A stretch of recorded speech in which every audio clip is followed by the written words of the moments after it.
Continue हो जाएगा।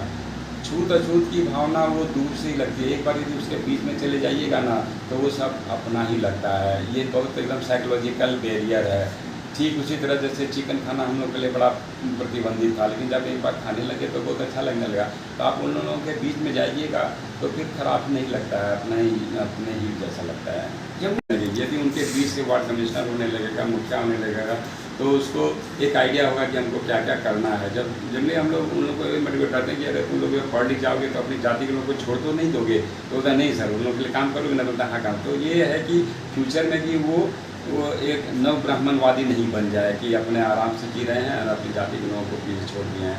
तो ये लॉन्ग टर्म इफेक्ट होगा, धीरे धीरे सरकारी सुविधाओं का फायदा उन लोगों को मिलेगा, खुद वे लोग अपने प्रयास से ले लेंगे। किस तरह करते हैं जो बच्चे, और उन लोगों को कन्विंस करना पड़ता है कि ये हम लोग बतलाते हैं कि देखो बचपन में हम लोग भी गरीब थे, उसमें तो गरीबी एकदम सर्वव्यापक थी। तो हम लोग पाँव में तो चप्पल भी नहीं रहती थी, तुम लोग के पाँव में तो चप्पल जूते सब हैं। तो गरीबी कहीं व्यवधान नहीं होगा, लेकिन पढ़ना पड़ेगा। और मोटिवेट करने से सब कुछ जाता है। चिमनी भट्टा के मालिक लोगों को भी हम लोग मोटिवेट किया, वो लोग कोऑपरेट करते हैं, वे लोग हेल्प करते हैं, किताबें देते हैं, कॉपियाँ देते हैं। तो ये है कि एक माहौल बनाए तो अच्छे काम के लिए सब कोई तैयार हो जाता है। तो चीनी भट्टा वाले लोगों को हम लोग कहा कि एक तो पलायन मत करो, तो उसमें उसी के लड़के मुसर समाज के लड़के अपने रोकते हैं। पलायन यदि करना है, मजदूरी के बाहर जाना, तो माता पिता दोनों मर जाए, एक आदमी का फादर जाके काम करेगा और माँ अपने बच्चों के साथ यानी कि पढ़ाई डिस्कंटिन्यू में, क्योंकि पैसा लेके भी लोग नहीं आते हैं। तो एक प्रलोभन है, 20 से 40 हज़ार रुपये एडवांस दे देते हैं, लेकिन किसी का पैसा बचता नहीं है वहाँ पर। इसलिए कोई फायदा, सब लोग देख लिया कि फ़ायदा कोई नहीं होता। एक भीड़ है, भीड़ में लोग चले जाते हैं, फिर वहाँ काम करते हैं, एकदम बदतर हालत में वो रहते हैं। ईटा का मकान वो घेरा घेरा मैंने अजीब तरह का उसमर वाला की तरह का मकान रहता है, लेकिन उसमें रह जाते तो आदत है। लेकिन धीरे धीरे जो लोग समझने लगे वो लोग नहीं, प्लान बहुत घट गया, 35% के आसपास घट गया यहाँ पर लोकेश्वर जी के प्रयास से। जिस तरह की उनको स्कॉलरशिप मिलेगा तो ये भी एक आकर्षण रहता है उन लोगों का। और मैंने है कि गार्जियनों को हम कहते हैं कि यहाँ जुआ खेलेगा या कुछ सिगरेट पिएगा, उससे अच्छा है कि कॉलेज में रहेगा तो कुछ सीखेगा। तो ये आपको चारों तरफ से मोटिवेट करता है। वॉलंटियर्स हैं, समाज सेवा के वॉलंटियर्स हैं, बहुत मेहनत करते हैं और सबों को ले जाते हैं। बच्चों को भी हम लोग ये कहते हैं कि अपने भाई बहन को या अपने पड़ोस के बच्चे को तुम भी मोटिवेट करके ले जाओ।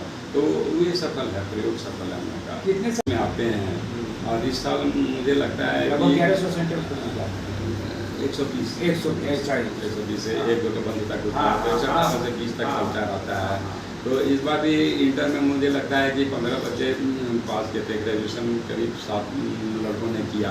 तो अब तो ये सीढ़ी बन गई, अब तो सारे लड़के चले गए। मेरा उन लोग के बीच में यही कहना है कि ऐसा करो कि मुसहर बस्ती गाँव का सबसे पढ़ी लिखी बस्ती बने। तो ये मोटिवेट करना पड़ता है, उसको ड्राइव करना पड़ता है। मैं सिर्फ कहता हूँ कि देखो बगल में ब्राह्मण गाँव है, वहाँ कितना लड़का मेट्रिकुलेट है, तो उसको वो विश्वास होता है कि नहीं हम पढ़ेंगे तो हम कर सकते हैं। जो नहीं पढ़ेगा, चाहे ब्राह्मण रहे चाहे क्षत्रिय है, वो नहीं पास करता है मैट्रिक। तो आपको एक अंदर आशा जगानी पड़ती है। फिर आरक्षण का भी उनके आरक्षण के बारे में बताना पड़ता है कि तुम लोग को आरक्षण है, नौकरी भी मिल जाएगी, आगे स्कॉलरशिप मिलेगा, टेक्निकल लाइन में भी जाना चाहते हो तो वहाँ जाओगे। और कम से कम इतना जरूर हो जाता है, लिखना पढ़ना यदि सीख जाते हैं, मुंशी का भी ये काम कर लेना चाहिए, अनस्किल्ड लेबर बन के नहीं रहेंगे। तो एक तरह से सम्मानित पोस्ट में धीरे धीरे ये लोग जाना शुरू कर देंगे। शिक्षा का, उसका नौकरी का और जीविका का भी। हमारे साथ दिक्कत है कि हम लोगों ने स्पोर्ट्स पर ध्यान नहीं दिया। यदि अभी भी हम लोग खेल कूद पर ध्यान दें तो पुलिस की नौकरी में, आर्मी की नौकरी में ये लोग जा सकते हैं। स्पोर्ट्समैन के रूप में पैसे भी मिलने लगे हैं, ये कोचिंग कर सकते हैं। आपको मैं बता दूं कि जम्मू का 2 लड़का थाने जैसे मुंबई में कोच है, बैडमिंटन का कोच है, वर्धा में कोच है। यहाँ का जो एकदम साधारण ओबीसी परिवार का लड़का था। तो आप में जॉब प्रॉस्पेक्ट्स हैं, एक को रेलवे में नौकरी मिल गई, जबकि आप ये फौज जब ये सूरज की टीम की एक लड़की को सेक्रेटरी में नौकरी मिला, सूरज को नौकरी मिली। तो खेल कूद में आप लाने से आप सेल्फ कॉन्फिडेंस बढ़ता है, आप सम्मान बढ़ता है, समाज में आप सामाजिक व्यक्ति हो जाते हैं, जिनमें अच्छा स्पोर्ट्समैन बनते हैं। आपकी नौकरियाँ भी मिलने लगी। सरकार तो अभी बिहार सरकार तो काफ़ी एक्टिव हो गई है कि आप मेडल लाओ और नौकरी पाओ।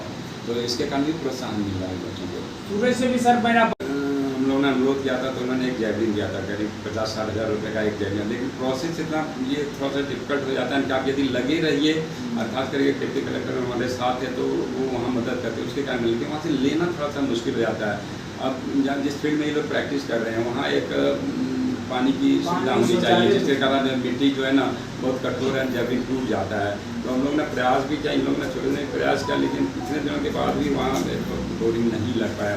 होता है कुछ दिन यदि आप किसी जिलाधिकारी से बात किए, बात आगे बढ़ते तो उनका ट्रांसफर हो जाता है।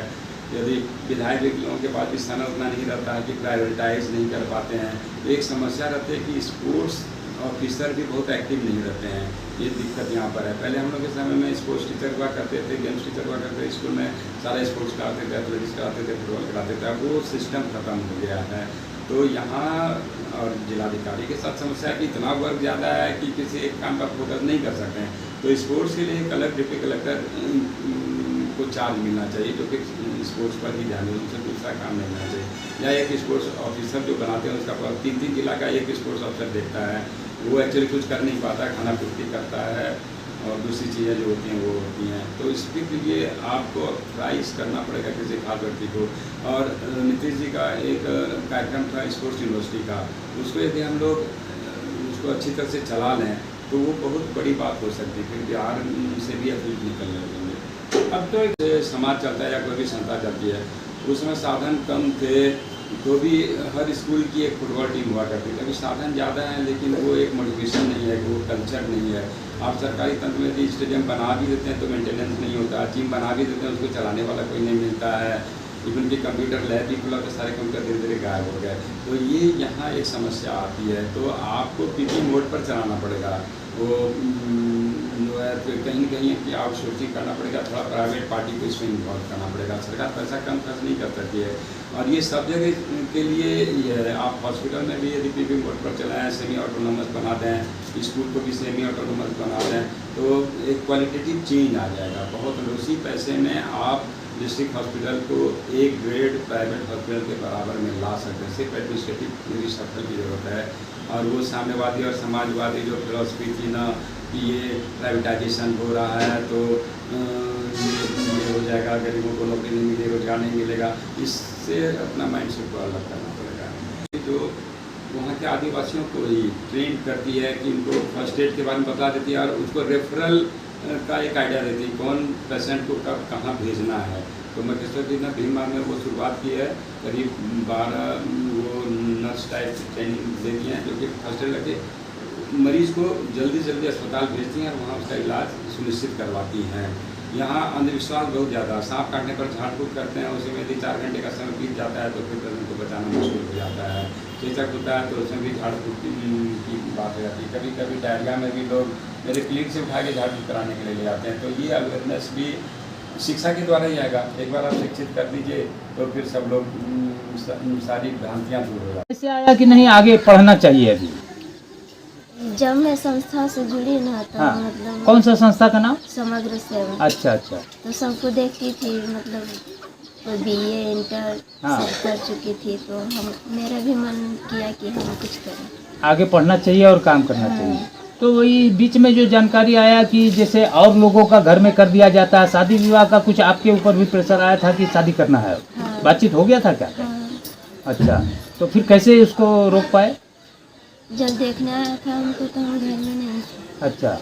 उसके बाद आए तो पापा मम्मी सब बोले, हाँ हाँ तो हम मना किए थे कि हम शादी नहीं करेंगे। हाँ। तो इस बात पर पापा मम्मी मान गए कि ठीक है अभी शादी नहीं करो, पढ़ लो? हाँ, मान गए थे। अच्छा, तो शहर के एक डॉक्टर हैं एसएन झा, जानते हैं उनको? जानते हैं। हाँ, वो जो है दलित बस्ती में, मुसहर टोले में खास करके उनका कहना है कि लोगों को जागरूक करते हैं और जो बच्चियां हैं जो हाजिरी में, मजदूरी में या लड़के हैं, छोटे हैं, नाबालिग हैं, काम करते हैं, सबको शिक्षा से जोड़ रहे हैं और पढ़ लिख कर रोजगार बनने के बारे में या नौकरी के बारे में बात करें। उनको कैसे जानते हैं एसएन झा को? एसएन झा को 2020 से जानते हैं। उनके द्वारा क्या मदद मिल पाया अभी तक आपको? यही कि एनएम का कोर्स किए यहाँ जम्मू में, हाँ। आरवी चंद्रा पारे मेडिकल में। हाँ हाँ। तो सहयोग मिला हमें। तो अभी एनएम वाला एग्जाम दे चुके हैं पूरा? हाँ, दे चुके। अच्छा, तो गांव में जब ऐसा माहौल था और ये देखते हैं कि मान लीजिए कम उम्र में शादी, तो जो कि बाल विवाह उसको कहते हैं, जिसको कि आजकल प्रवृत्ति बोलता है लोग, और पढ़ लिख नहीं पाता है, उसके लिए क्या कहना चाहते हैं? यही कहना चाहते हैं कि जैसे हम आगे बढ़ रहे हैं उसी हाँ। तरह सब पढ़े बढ़े। समग्र सेवा जो संस्था है वो क्या काम कर रही है उसके बारे में पढ़िए। मेरा नाम मकेश्वर है। और हम समग्र सेवा में एज ए सामाजिक कार्यकर्ता के रूप में काम करते हैं। समग्र सेवा वैसे बच्चों के लिए काम कर रहे हैं, वैसे समुदाय के लिए काम कर रहे हैं जो सांस्कृतिक, आर्थिक, सामाजिक रूप से बहुत ही पिछड़ा है। ख़ास करके उसमें मुसर कास्ट का जो 7 महीना के लिए वो पूरे परिवार के साथ चिमनी भट्टा पर पलायन करते हैं। और शायद हम सब जून में 43 डिग्री में घर में और एसी में रहते हैं और ये छाया में रहते हैं, लेकिन यही एक समुदाय है जो चिमनी भत्ता पे अपने बच्चों और अपने परिवार के साथ तपता हुआ रहता है और अपने पेट के लिए रोज़ संघर्ष करते हैं। तो यहाँ पे अगर शिक्षा का बात करते हैं तो शिक्षा के नाम पे मतलब जीरो है। और जो बच्ची हैं 8वां के पास बाद 89% बच्ची ड्रॉप आउट हो जाती है और चिमनी भट्टा पे काम करने के लिए मजबूर हो जाती है। तो अनेकों समस्या देख के समग्र सेवा के साथियों ने निर्णय लिया कि हम महादलित में मुसर समुदाय के साथ काम करेंगे। और अभी हम लोगों ने एक सेंटर से डॉक्टर एस.एन. झा और हम लोगों ने मिलकर शुरू किया था शाहपुर में 2007 में, और आज मेरा 118 केंद्र है और उसमें 3,500 बच्चे हैं जो नियमित रूप से स्कूल आते हैं और उनको स्कूल में जोड़े हैं। इसके साथ साथ उनका स्कूल में ठहराव किए हैं। इसके जी कहाँ तक मेरा उद्देश्य है कि उन बच्चों को सरकारी स्कूल में जोड़ते हैं और मैं अपना जो केंद्र चलाता हूँ स्कूल से पहले या स्कूल का बाद में, और सरकार के जो सारे कार्यक्रम हैं, चाहे वो प्राथमिक विद्यालय हो, मध्य विद्यालय हो, उच्च विद्यालय हो, कॉलेज हो, मैं उनके सहारे उन बच्चों को आगे ले जाते हैं और उसके साथ साथ उनके हाथ में हुनर और आत्मविश्वास देने का प्रयास करते हैं। और आज हम लोगों ने 450 बच्चों को मैट्रिक पास करा चुके हैं और उसमें से 250 बच्चे जो इंटर पास किए हैं और 26 बच्चे ऐसे हैं जो बीए पास करके हुनर सीख रहे हैं और अपने पैर पर खड़ा हो रहे हैं। बिहार तो सीमा जैसे सैकड़ों बच्ची ऐसे निकल के आई जो अपनी बाल विवाह को रोकी, उसमें सीमा अव्वल रही। और उनके पिता जब बरतुहारी किए तो उन्होंने कहा कि नहीं, मैं शादी अभी नहीं करूंगी, मैं पहले शिक्षित होंगी। और सीमा आज ग्रेजुएशन करके वो एनएम की पढ़ाई की है। और हम अभी समग्र सेवा के सहयोग से सीमा जैसे 2 और भी महादलित के समुदाय की बच्ची है जो पहली बार इस ज़िला में एनएम बनेगी। और वो एक उदाहरण है किशोरियों के लिए और इस समुदाय के लिए, और वो प्रमाणित की है कि हम किसी से कम नहीं हैं, हम कुछ भी कर सकते हैं। इसमें